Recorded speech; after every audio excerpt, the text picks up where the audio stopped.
Былтыр ушул маселе козголгондо ал эмес Адаханды сатып ийди деди, берип койду деди. Ар кандай туура эмес маалыматтар бергендиктен маселени терең билген адам катары чыгып андай эмес, туура бул башкача маселе деп туруп, ошо депутаттык комиссияга да ата чыгарышкан экен, келип баарын көрсөтүп түшүндүрүп бергенден кийин бул маселе токтоп калышкан. Себеп дегенде мындай иш козгонго мүмкүн эмес да, жок нерсе. Эмне үчүн болуп атат деген мен ойлойм, анын жанагы депутаттык ишмердигине байланыштуу. Баарыбыз эле түшүнүп турабыз, аны тергеп эмне кажети бар, так эле айтсак болот да. Биринчиден Адахандын оозун басыш. Экинчиден саясий аренадан чыгарыш. Үчүнчүдөн бул мына баардыгыбызга акыл үйрөтүп атат, өзү ушундай кылмыскер деген жана көз сыйпаш да. Ошентип эң негизгиси келечекте мындай атаандаштык болбосун деген ой. Ушул баарды чогулуп туруп, азыркы маселеге жооп берсек болот да, ошондой деп. Эми эмне үчүн чыгып атат? Мен өзүм башка ишти тапса болмок. Бирок бул иш боюнча абдан опурталдуу, мамлекеттин келечегине зыян келтире турган иш, анан кийин жанагы кызматтык адамдардын өздөрүнүн ким экендигин көрсөтүп, өздөрү бүгүн иштегенге мүмкүнчүлүк болобу, болбойбу деген нерсени гана чыгарып коет да. Мен түшүндүрүп берейин. Эми тарыхына кыскача токтосок, Акай учурунда колду коюшкан, мен ал жөнүндө айтпай эле коеюн, Танаев колду коюп бекитилген, бирок революция болуп кетти 2005-жылы. Тажикстандын президенти Рахмон Бакиевди 18 майда 2005-жылы чакырат Душанбеге. Ошол Душанбеде булар сүйлөшөт дагы, Рахмон айтат: "Курманбек, биз мына Согди обласы электр энергияда кыйналып турушат. Жардам бер, биз ошо силердин тараптан линия электр передач тартып келелик, анан силерден да сатып алабыз, элди камсыз кылайык" дегенде макул болот. Макул болуп, ошо келишимде кийин келишимин оформить этип, келишимде кол коюшат дагы. Биз мынабы Баткендин жанында Айгулташ деген подстанция бар. Ошодон мына Исфара жака Канибадамга узундугу 19 километр. Ушуну бергилеген учурда арендага 49 жылга. Багасы $1 болсун деп макулдашып колду коюшат. Ошо мурунку сүйлөшүү боюнча Бакиев да айтат, анда биз мына Баткенге өткөнгө кыйналып атабыз, силер тосуп калат экен жолду. Жол салганга участок бергиле, бизди токтотуп өтөлүк дейт дагы. Алар дагы макул болуп, мына Сурх деген айылдын түндүгүнөн 3,5 километр аянты 5 гектар жерди эстакадалуу жол салып алга деп бермек болушат дагы. Ошону менен бирге биз сураганбыз, жана Айгулташ подстанциядан Сүлүктүгө Самат деген подстанцияга чейин электр линия передач бизде тартабыз. Ошо мына жерден өткөргөнгө bir 300 метрдей кыскартылган жол менен деп ал дагы макулдукту берет. Демек, ушул 19 километрге биз 3,5 километр бул жерден 300 метрдей жерди алмашканга 49 жылга $1 келишим түзүп, 2006-жылы Кулов премьер-министр катары ратификациядан өтөт. Тияктан да өтөт, биз тараптан да өтөт да. Демек, бул бекилет да, булар бериш керек болчу. Тилекке каршы булар бербейт, аткарбайт милдеттерин. 3 жыл созушат. Анан 3 жылдан кийин 16 майда 2008-жылы Хуженко дагы Бакиевди чакырат.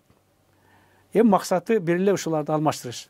Аны чакырганда ошол жерде да бирдиктүү билдирүү кабыл алып, ошонун бир пунктунда жазылып калат. Ушул жер башкача каралып чыксын, тапшырып өкмөттөргө тапшырып берет дагы. Ал айтат: "Бул жерге үйлөр салынып калды. Биз бузсак кедей жашаган кыйналат, дарактарыбыз өсүп кетти" деген шылтоо менен башка жерден берелик деп туруп, анан кийин 275 метр бермек болушат. Мына өздөрүнүн аймагын өткөргөнгө, биз жол салганга. Анан жанакы группа иштей баштайт. Чегараны делимитация, демаркация кыла турган Аламандын группасы, ошо Аламанд өзү тапшырма бергенби, азырынча мен аны так айта албайм, бирок ошол группалар иштейт дагы, протокол даярдап чыгышат. Протоколдо ошол мына Чорку айылынан жана 3,5 километр жокко чыгарылып, 3,5 километр ордуна Чорку айылынын түштүгүнөн 275 метр тигилердин аймагынан өткөнгө эстакадалык мост салганга мүмкүнчүлүк алганга келишим кол коет. Бул 22 июль 2008-жыл болгон.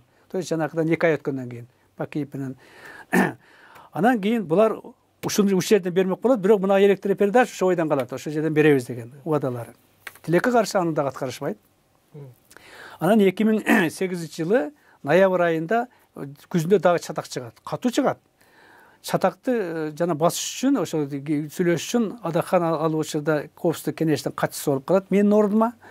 Анан бул 12 киши менен өзү 13 болуп барат. Ал жерде жол министри, тышкы иштер министринин орун басары, Аламанов, губернатор, аким, айыл өкмөтү ошолор барып чогулуп 12 киши барып Баткенде, алардан Азимов келет, секретарь Совет Безопасности сүйлөшөт дагы. Ошондо булар 16 протоколго кол коюшат. Эми мен көп жерде айтып атам, дагы кайталап коеюн, себеби элге жалпак тил менен айтканды түшүнөт экен да, атак түшүнбөйт. Ал жерде айтат, мына 8 пунктта жазылып турат мына. Таджикская сторона недельный срок определит порядок строительства моста и реабилитации дороги на участке поймы реки Сфора протяженностью 275 метров, информирует кыргызскую сторону по дипломатическим каналам дейт. То есть силер ошол жанакы жолдун, мосттун салынышын тартибин аныктап туруп бизге дипломаттык канал бергиле дейт. Кыргызча айтканда. Болду, бул жерде эч жерди берүү деген Атахандыкы жок. Анан бул макул болушат. Келип Бакиевке маалымат бергенде ал жакшы кылыпсыңар дегендей кылат дагы, бирок муну дагы аткарбайт. Жазында дагы чатак чыгат. Дагы ону басканга Адахан жана группасы барат дагы. Эми Хужентте ошол Азимов коллегасы менен жанагы группалар дагы сүйлөшөт. Дагы 5 протоколго 2009 жылы 3 мартта 5 протоколго кол коюшат. Ал протоколдо айтат, кыргыз тили менен айтканда, жанакы бере турган жериңерди белгиленген мөөнөттө, тартипте берүү бергиле.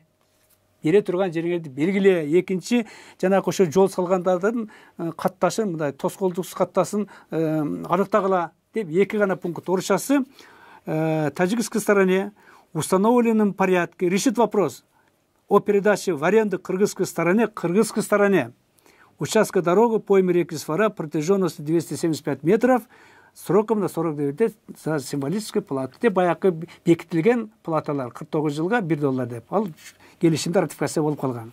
Экинчи, обеспечение беспрепятственного доступа персонала техники, который осуществляет строительство дороги деп. Болду. Бул жерде берүү жок. Кайтып айтат, бере турганыңарды бизге аныктап тактагыла деп. Эми ушунун негизинде 24 декабрда 2009 жылы Ошто жол министри Сулайманов өкмөттүк келишимге кол коет. Жана 270 метрди өссүн деп кол коюп, анан бирок ошол келишимди булар биз тажик тараптан даярлайт. Себеп дегенде муну иликтеп чыккан мен ошол жанагы тиркемелеринде, документтин тиркемелеринде Баткен деген кыргыздар Боткен деп жазбайт да. Боткен ошол термин ошо бойдон да, тияга кандай алып келсе ошону эле тиркешип макул болуп колдой беришкен. Анан тилекке каршы 2010 жылы дагы бизде революция болуп кетет дагы, жаңы бийлик келет. 10 майда 2011 жылы Атамбаев Алмаз ал убакта премьер-министр,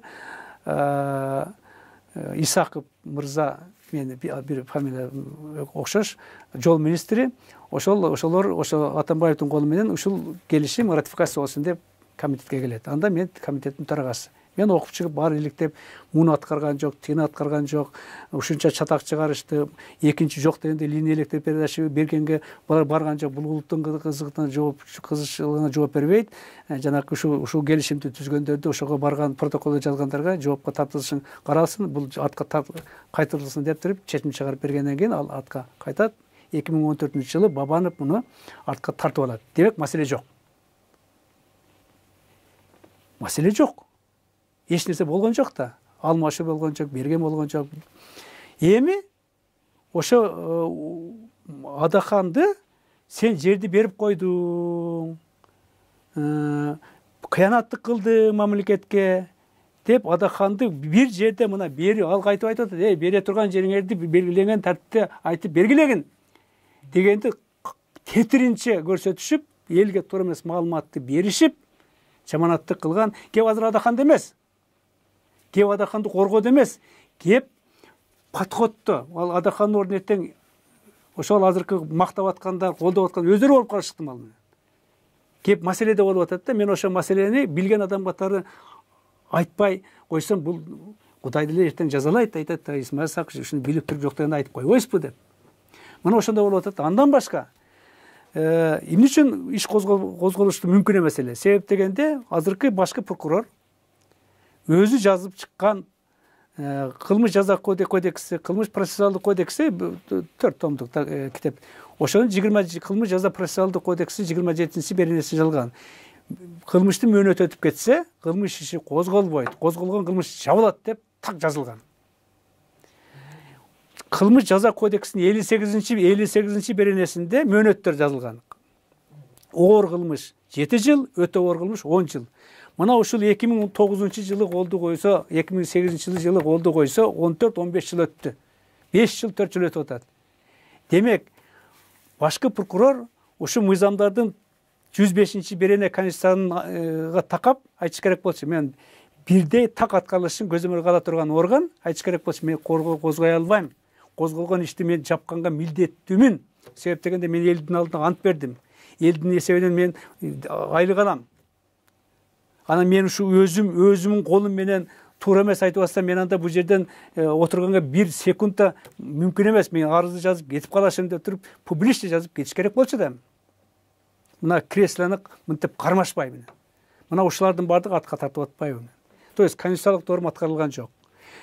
Кодекс аткарылган жок. Анан маселе жок. И берилсин деген адаканын ал дагы жок. Анан бул элге ушунда манипуляция кылып айткан жанакы Геббельстин сөзү эске түшөт да. Жалганды канчалык апыртып айтсаң, топтолгон эл ошончолук көңүлдүү ишенет деп.